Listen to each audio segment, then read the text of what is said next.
एक बार की बात है, एक जमींदार सैर सपाटे को निकला। मार्ग में उसके किसी मित्र ने उसे भुनी मुर्गी और बढ़िया मदिरा बोतल उपहार में दिया। जमींदार ने देखा कि उसका नौकर सामने से चला आ रहा है।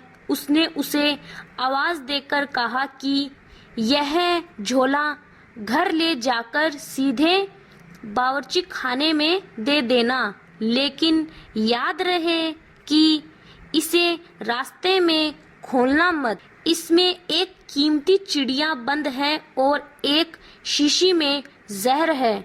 अगर झोला खोलेंगे तो चिड़िया फुर हो जाएगी। चिड़िया बहुत कीमती है। नौकर उम्र का बच्चा था, लेकिन बुद्धि का पक्का था।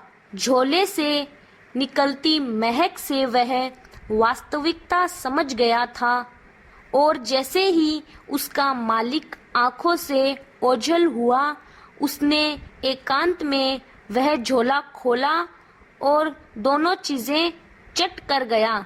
जमींदार जब घर पहुंचा तो उसे पता चला कि झोले तो उसे बावर्ची खाने में पहुंचे ही नहीं। लाल पीला होता वह नौकर को ढूंढने लगा। नौकर उसे एक पेड़ के नीचे खर्राटे लेते मिला। जमींदार ने उसकी पीठ पर कसकर एक ठोकर मारी और बोला, अबे ओ नमक हराम, उठ। नौकर आंखें मींचते हुए उठा और जमींदार को देखकर पलकें झपकाने लगा। उसने सिर पर नशा सवार था और आंखें मूंदी जा रही थी। जमींदार ने उससे पूछा कि तुमने झोला बावर्ची खाने में क्यों नहीं दिया? हुजूर माफ कर दें, मुझसे गलती हो गई। नौकर ने सफाई पेश करते हुए कहा, मेरे हाथ से झोला छूट गया और उसमें बैठी चिड़िया फुर हो गई। जमींदार समझ गया कि नौकर उसे बेवकूफ बना रहा है। अब उसे चिड़िया के उड़ने की बात माननी पड़ी। तभी उसे अंगूर के रस की याद आई और उसे आकर कहा, मेरा मतलब है जहर का क्या हुआ? क्या वह भी फुर से उड़ गया?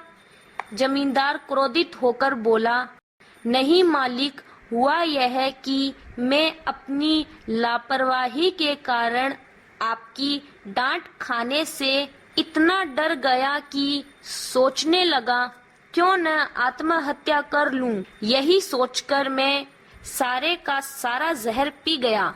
अब यह लेटकर अपनी मौत का इंतजार कर रहा हूँ। अलविदा मेरे मालिक। अब यह नौकर ने अपनी सफाई दी और फिर लटककर आंखें मूंद ली, मानो सचमुच मौत की प्रतीक्षा कर रहा हो। जमींदार के क्रोधित की सीमा नहीं रही। वह उसे एक ठोकर और लगाते वह बड़बड़ाता हुआ चला गया। झूठ आखिर झूठ ही होता है।